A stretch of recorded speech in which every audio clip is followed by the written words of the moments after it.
so stroški intervencije in tukaj imamo razdeljene mehanizme, hitre mehanizme in tle verjamem, da je že sprožen intervencijski načrt državni in bo tudi stroški pokriti v naslednjih tednih.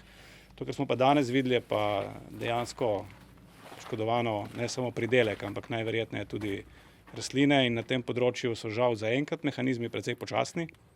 Bomo poskušali najti način, kako priti čim hitreje naproti. Lani sem bil optimist v času suše in sem mislil, da se da po redni poti priti hitro do povračila in ne drži. Ko gremo po redni poti, je trajalo do marca ali aprila, da smo lahko izplačali škodo. Jaz bom probal narediti vse, da bomo poskušali najti le način, kako priti hitreje.